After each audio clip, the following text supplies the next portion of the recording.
Action!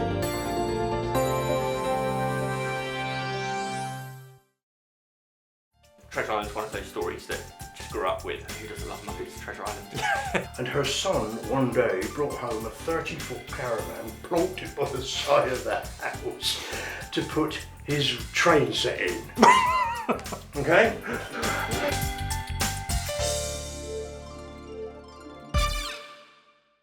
Hello and welcome to the latest edition of Beacon Banter, and it's quite a theatrical one today. In fact, it's a good job we're quite cramped in this studio, because otherwise there could be a little bit of fighting going on. First of all, I am joined by somebody who's been part of Beacon for about 6 or 7 years, and he's also become quite a stalwart of the stage. It is Tom Rawlings. Hello, Tom. Hello. Good to see you. Good to see you. The last time you came on this show, you didn't come alone. No. Who did you bring? No, I had my other half and our very young firstborn, Henley. Yeah. She was probably 4 months old, maybe around that. Yeah, and it was in the month. just before COVID. It was one of the last times we could be in a group. Yeah. And I think she was over in the corner of the studio and sort of did a little wave or whatever. Yes. But Yeah. and since then, Yeah. I mean, as if that wasn't mad enough to have a daughter, what's happened since? Second daughter. And her name is? Her name's Juniper. Yeah. And she is about 5 months old now. Just over 5 months. And where did the name Juniper come from? Much like Henley, we don't really have a good story as to where the name came from. It was in the back of our brains and spent several nights going, what about this name? What about that name? Oh, I knew someone like that. Oh, all that kind of stuff.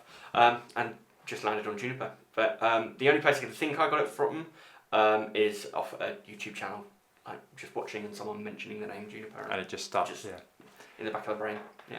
Now, something I can't get over with you is where you fit everything in your life, because just as a quick précis, you've got 2 daughters. Yep. And your fiancée. Yep. You also have got a full-time job, which is? I work as a training developer for, at the moment, for the Royal Navy, as a defence contractor. You cram in Beacon stuff when you can. Yep. And also massively involved with Titchfield Festival Theatre and directing. I mean, do you ever sit still? No. That's it. I fill my time as much as I can. I don't really take a break. We hit burnout every now and then it forces you to sit down. Yeah. For once, earlier this morning was actually a peaceful couple of hours at home, but and then you're doing this. So how did you get into? I mean, were you always like a thesp? Did you always want to do amateur dramatics from an early age? Yeah. So primary school, I did pretty much all the shows. I think there was it used to be that it was a Catholic school, so Key Stage 1 would do a Christmas show, and then Key Stage 2 would do a Easter show, and then that would swap and bounce back and forth.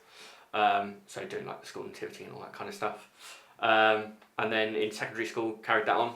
Got to do some great shows there. And it was around 14 that I started doing kind of proper amateur dramatics outside of secondary school. And I did Oliver at the King's Theatre. A couple of like medley shows. I did Les Mis at what was Fernham Hall. And then went off to uni, came back from that and joined back in, kept going. Did HMS Collingwood, obviously, when they had a theatre company, and now Titchfield. Now Titchfield Festival Theatre, yeah. So with all the plays you've been involved with, have you got a favourite part or a favourite experience? So I think playing Marius in Les Mis was really special. I was 16, it was one of the biggest shows I've done in terms of a musical, and playing quite a big role in that. That was great fun. But then even just doing pantos every year with Collingwood, they were great fun. And learned a lot because there was always some sort of different thing happening. I never really liked doing pantos very much, funny enough. We did with Cats and then Sarasby Green. We did the shows and the pantos, and I just found them the most stressful. I found everybody, however much it was a fun atmosphere, there just seemed to be, maybe from behind the scenes more, just a lot more stress and a lot more, and then doing the shows, all the blooming kids in the audience as well, which obviously you need at the panto. Yeah. I just found it not. Okay. I didn't quite enjoy them as much as other shows, but. Yeah, I mean, pantos are definitely their own beast. Yeah. I mean, for Collingwood, it was kind of our bread and butter. We did them every year. That they were usually written in house. So there was a lot of consistency of kind of the in gags. Like we had the character that my fiance played, Crackers, the jester, who would rock up and tell her Christmas cracker jokes. Yeah. And I could have written them. yeah. But yeah, so we had like in jokes there, and it, yeah, they were good fun because we were all used to it. We all kind of knew what we were doing. Now you have achieved something that I know you're very proud of now. That you're, which is the first step of quite a big challenge. What is this? Yes, so I've just literally in the past couple of days finished off the script for a show that I'm directing, Treasure Island. Oh, that's another thing. You've been writing a script as well as everything else Yes. as well. So you've written Treasure. So adapting it. Where do you adapt from? Do you adapt from a play or do you adapt? Yeah, from so I'd seen the online the National Theatre's production on their streaming service, which I absolutely fell in love with. Treasure Island's one of those stories that just grew up with. Absolutely love it. Who doesn't love Muppets Treasure Island? When I first started tackling it, a friend of mine shared a script that he had because I was like, I'd really love to put it on stage, and that was the kind of starting point. And I looked at quite a few scripts, and they all had different things that appealed to me, but there was nothing that I kind of felt I wanted to kind of tackle writing it myself. So then it was back to the original book, read that several times, and then kind of looking at the different ways people have broken it down in different scripts. What were the key bits that I wanted to include? And then I wrote down basically a scene by scene breakdown of what happens in each scene, what the key points I need to get across. And then it was the difficult bit of actually turning that into words. Wow, so I had some really key visuals. A lot of research before you even start writing the script. And how long has it got to be? How many pages? So final script has turned out to be 77 pages. I was looking at various scripts for kind of reference. I was looking at like Panto scripts. They were like, some of them were 50 pages, some of them were 100 pages. I mean, for TV, it's usually a minute per page, isn't it? Yeah. I don't know for stage because of, I suppose you've got things going on. If there's songs in there, then it might. Yeah, and also there's bits where it's the stage direction is they fight. That could be a 2-minute fight. It could be a 5-minute fight. So when does the show go on? When do you? So the show opens on the 22nd of November this year, running through to the 30th of November. Wow. At TFT. At TFT. Yeah. Tickets are on sale. Wow. Yeah, a little bit of a plug. Yeah. Well, this goes out in September, so we'll be that much nearer to. You're that much more stressed by then. Yes. Yeah. Well, our rehearsals are due to start middle of this month, so that's August. August. Right. So.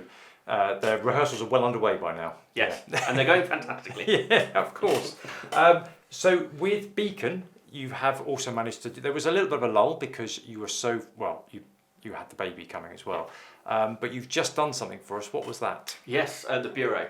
Yes, that was a really fun kind of short film to do. Did it in one night, which was good for you. Your worked really well in terms of fitting into my chaotic schedule. Yeah, and tell us about your character, your cheery character. My cheery character. Kind of average guy, not able to read and write particularly well to start off with. Gets his draft letter, goes off, and is originally really optimistic. Starts off wanting and supporting his wife and being like, taking a lodger, get the extra income in, all that kind of stuff. And then really affected by the war, coming home. Really dark turn for that character. Yeah. And we'll let people see what happens to you. But yeah, it was good. It was a really good atmosphere. So I'm going to get you to meet who you've never met before, our next guest. I've known him for many years. But thank you, Tom, for the moment. Stick with us. So cast your mind back 26 years ago, and here's a little clip to remind you. This was one of our attempts at doing the Roald Dahl Tells the Unexpected, and it was a short 10-minute film about a man in a bed who thinks that there is a snake in the bed with him. Here's a little clip. Stop! Wait a minute! What is it, Uncle Harry? What's the matter? Shh! For God's sake, shh! Don't make any noise. Take your shoes off before you come in. And please, be careful. Don't touch the bed! Whatever you do, for God's sake, don't touch the bed. But Uncle, it looks like you're burning up. Looks like you're coming down with something. Maybe it's a cold, flu, tonsillitis. No, it's nothing like that. It's dead serious. What is it? A crate. A crate? Oh, my... When did it bite you? How long ago? Shut up. Listen, Uncle, we've got to be quick. Come on, tell me, where did it bite you? How long ago? I haven't been bitten yet. Not yet anyway. It's lying there asleep on my stomach. You mean you got a crate lying on your stomach right now? Yeah, good one. Like it. You got me going for a minute there. I swear it. Really? You are serious, aren't you? Yes. I was reading. Lying on my back, reading. And I felt something on my chest. Behind the book. Sort of tickling. Then out of the corner of my eye, I saw this little crate slide across my pyjamas. So, this is a question I've never asked a guest in all the years of Beacon Banter, but just tell me, what was it like spending an afternoon in somebody else's bed pretending you had a snake wrapped around your leg, Bob? Terrible. No. What I do remember is not knowing my words. That's what I do remember. Bob, by the way, welcome to Beacon Banter. Yeah, well, so thank good you to see very you. much. Hello, Tom. It's not having done much in the way of filming. I've done mainly stage work before.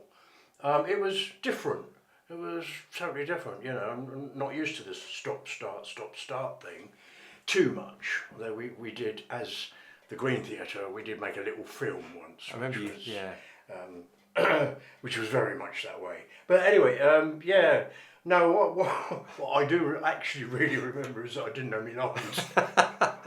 But the good thing with video is you can stop and you don't have to like on the stage. That was I think I had the script. It wasn't a snake, it was the script. Yeah, so sometimes. But my God, it was frightening, that script. Yeah. What was a shame about that is when we showed it to everybody, because it's a really tense script. He thinks it's a crate snake stuck in the bed. Yeah. But if you watch it with a mucky mind, you can sort of start thinking it's down there, it's under the covers there. You're accusing me of having a mucky mind. No. But it was good. Funny enough, having now seen, and it wasn't that long ago actually. I saw the Roald Dahl one on television. Oh right. Yeah. I can't remember who was in it, but you know. I think he did a bit better than me. And we managed to get you again a couple of years ago. So I didn't know if you. This was at Fareham College. This is a story called Mannix, which was 2000. Matt Hampton is there. He's directing, and there you are, looking a bit like I'm thinking Rocky Horror Picture Show here, definitely. That's played a big part in my life, so yeah, it's quite possible. Yeah. And I think you were in charge of a load of space pirates or space bandits or something. Was I not president of the universe or something? You may maybe we elevated you to that. I don't know. I can't remember. Yeah. It's such a long time ago. So you said you hadn't had a lot of experience with video. Theatre's been your mainly. Yeah. I started off at school purely by accident. So a bit like Tom, you just did the stage, the theatre shows, nativities. I went to local Brookfield school, although in those days it was called Salisbury Green Secondary Modern. And a friend and I were wandering about one day in the pouring rain and saw all these people in the classroom, and they looked like they were having fun. So we poked our head in and we found it was the drama group. And the teacher, who was in charge of it, a guy called Roger Tate, dragged us in, and next thing we were reading scripts and we were in the drama group. And it's fun. And it was almost production time, and he actually wrote 2 parts in for me and my mate to go and do. The play was called One Black Rose, which is about 2 kingdoms, the stage is divided down the middle, about 2 kingdoms that are always trying to outdo each other. It was a satire on nuclear war. We didn't know that. And anyway, they're trying to outdo each other, and they're trying to grow a black rose. I can't remember what I can't remember how the play started, middle, or the end. All I know is that me and my mate were made sergeant majors in charge of their army on either side, and we just had a little 5-minute spot. And I loved it. And you bitten by the bug? And I was bitten by the bug, and the next thing I know, the next year we did a thing called Shoemaker's Holiday, which is one of these sort of Elizabethan type things, Shoemaker's Holiday, Thomas Dekker, I believe it was. And I played one of the main parts in it. loved it even, you know, and played a couple of more parts. Then I left school. Right. And thought no more about drama or any of that whatsoever. Went off down to South Sea, got a bed sit, went out and started to earn me money. Yeah. What I didn't realise was that Roger Tate was a member of the Green Theatre based up at Salisbury Green. So that's the And link, they- right, okay. That's the link. He was your school teacher. Was, oh, okay. Right. And while I was at school, I was in a drama group, but I was also in the gymnastics. I could chuck myself about a bit, right? Backflips and all that sort of stuff. And the Green Theatre were doing the musical version of Oliver. I bow.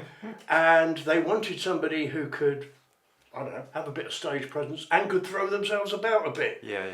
Roger suggested me, and they actually came down to Southsea and found me Wow. and said, would I like to go along and join the Green Theatre? That was 1968. And how many years? You did like 30 years. Oh, we used to do 3 productions a year, and I can't remember. Yeah. I can't remember 3/4 of them. But So are you going to bother going down to Southsea for Treasure Island and find any? yeah, no, I've never done Treasure Island. I always fancied it, But but I'm not having the leg off. No, you've both done stage fight. I mean, I'm sure you did stage fight. Oh, with yeah, the- I'm nothing. I've not been taught professionally, but we had bundles, and there was something I wrote once where I did a lovely, great big sword fight. Yeah. We did some productions up at Titchfield Abbey Open Air. In fact, we were there before Titchfield Festival Theatre. In fact, most of our lot became Titchfield Festival Theatre, and. Because you've done a lot of the state. I mean, you were taught to have the sword fight. Were you both? Yeah, I wasn't taught. No, I was never taught. I've watched. I mean, You know. that's a difference in health and safety, possibly. Yeah, well, yeah, you should see it because we were fighting with a friend and I were fighting with swords, and I'd cut the tips off of the swords so that because I can't bear that when I see it on stage or on thing. You've got the tips on the end of the sword. So that doesn't look right because I'm into sort of weapons and things, so it just doesn't look right. So we said about Tom directing. Did you direct as well? Did you? The first thing that I really took big charge of was when we did Arsenic and Old Lace, a play from the film. It was in the film. It's all set in America, so I just rewrote various bits of it to bring it in line so that it was English. You know, instead of having American cops come in and this, they were English policemen, and you know, you could make a few jokes accordingly. And that I really, really enjoyed. I designed it, rewrote it, directed it. I played one of the characters in it who was only on stage for about 2 minutes. Yeah. He was a vicar.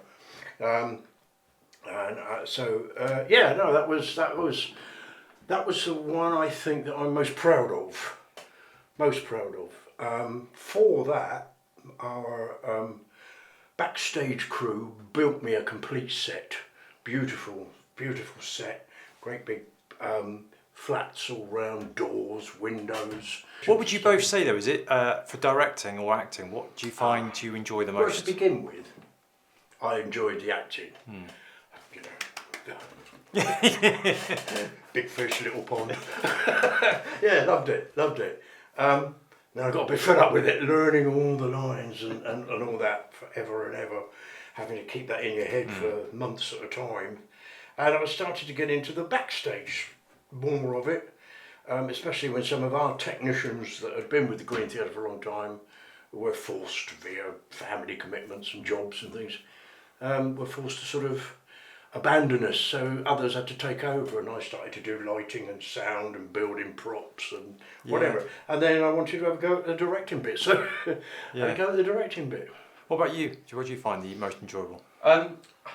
It's really difficult because they're very different beasts, I think. I enjoy both a lot. Acting is great, you get that rush, buzz that you get being on stage. Directing, I've only done directed once before. And that was Stressful or not? that was particularly stressful. It was with a very well established group. It was The Merchant of Venice that I directed, and I had a cast who were very experienced, but also were used to a much different directing style. So it took some haranguing to get that show together. I'm hoping with Treasure Island that the lessons I learnt then, and a few extra years of age, experience. Experience. Do you when you're directing and you've got your script in front of you and you're working it out to begin, do you work out every single move, where they're going to on stage and all this, and expect them to do it, or a bit loose like some of our directors were? Oh yeah, we sort of just go over there, you know. Yeah, so I think what I tend to do is I'll do entrances and exits, and I've got some very key points that I want to happen, and then I'll see what they do when we run it. Let them run it. And because they might do something you like. And that's it. That's it. You've got to be a bit flexible. If I like it, then I'm the director. And if I don't, they're the actor. It was their decision. Yeah, it's their fault. How dare they? So all those things you learned, like doing backstage, that's come into use in your work. Like, because when I think I first met you through Fareham College. I imagine that's my first. Yeah. So you were obviously doing backstage in the performing arts. My title was the performing arts technician. I could be asked by students who there was students doing all kinds of strange things all over the place. I could be asked for a balalaika one day, a musket the next, and just bits of scenery. I built a pyramid once for when we did the Royal Hunt of the Sun. The Inca thing. Oh, I built. No day's the same, is it? When you're doing theatre. Actually, all of that pyramid that I built, that was the old stage from Farnham Hall. They had a great big wooden fold-out stage, and I claimed that when it was going up for grabs, and took it down to Fareham College, and it got used in many times. I think it is now up at Salisbury Green and used for catwalks and stuff. Okay, yeah. And we used to use it as a stage because until we got the stage redone, we didn't have any front tabs space at all. No. So we used to build another stage on the front. But I think I probably met you. I met without even knowing it, because I used to be a member of the Omega Street drama group in Portsmouth. So I think actually when I was a kid, foray into the professional world. I loved it. It was such a Gothic building, such an old school one that used to be. Well, we were a touring company based there in Portsmouth, professional, and supposedly, and we would go out around to old people's homes, schools, youth clubs. We did some open air stuff. We did, there was a great litter campaign in Portsmouth. They had all the Guildhall Square, and we put the mayor on trial. I was a judge and had a little bench in front of me with my script. And we put the mayor on trial for dropping litter. It was all very, very silly. But we're coming towards the end of the interview, but I had to ask you, I can't not speak to you without saying about your amazing place that you live, because it's lovely. It's your domain, isn't it? My little domain in the corner of somebody else's 3-acre garden. Yes. Was a caravan, but it's now. Well, it's still a caravan underneath. Yeah. But I have added to it over the years. Yes, I used to live in a very small caravan up at Pond Road. I know it. Pond Road, next to what's the name of the pub there? The Bold Forester. Yeah, just up there, and a friend via Green Theatre had this little space, and I was looking for somewhere, and I plonked a very small caravan in there. Now, the lady I was talking to you about, who did the costumes for Collingwood for a long time, she was the caretaker at Brookfield School. And she actually lived in that house. And her son one day brought home a 30-foot caravan, plonked it by the side of the house to put his train set in. Okay? It had been a building site office, had nails in the wall where they used to hang there was cement and God knows what else. Anyway, he brought this home and put it there.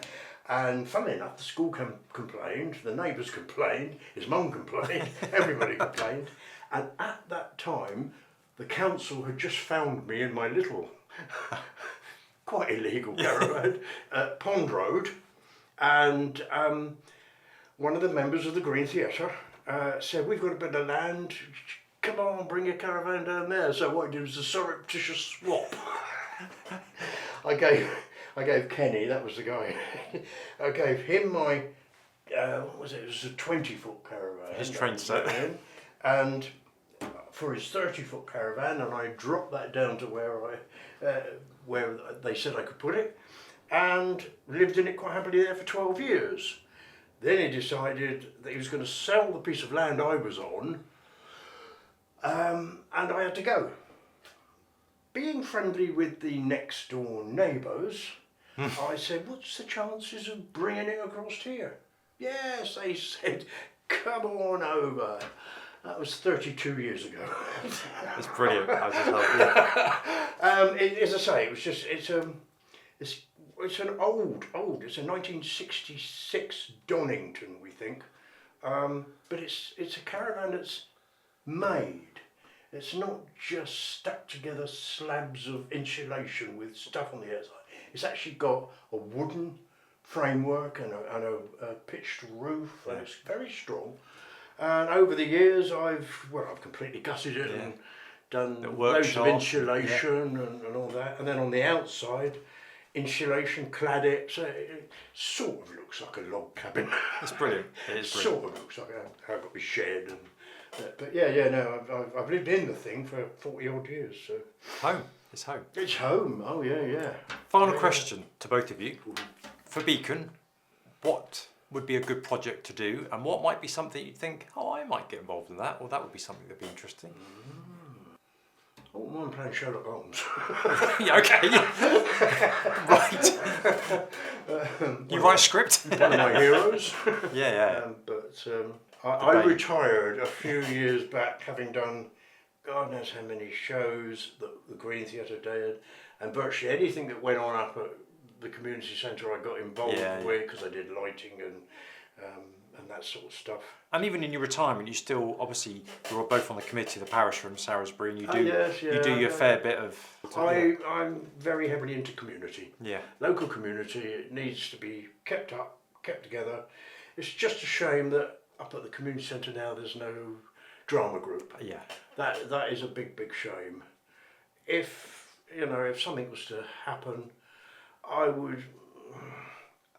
be an advisor. Yeah. Oh, I'd join if I could get there. I would join that. That's the problem. Have you thought of anything? Well, I think anything that involved a bit of fighting would be great fun to do. Yeah. I think those kind of like long shot, one take fight sequence type things. I mean, I like the idea that you've really got to think of the camera angles. It's not just the choreography of the fight, it's then how do you get the angles to make it look like you are connecting, and and then it's like almost choreographing the cameraman into that whole sequence. I think that'd be fun, something like that too. Well, that's something you can write after Treasure Island. Both of you, thank you ever so much for joining me on this show of Beacon Banter. I've really enjoyed it, and I mean we could have talked for another hour because we've just hit the tip of the iceberg of some of the stuff you've both done. But thank you both, and join me for the last of the present series of Beacon Banter. But for now, goodbye.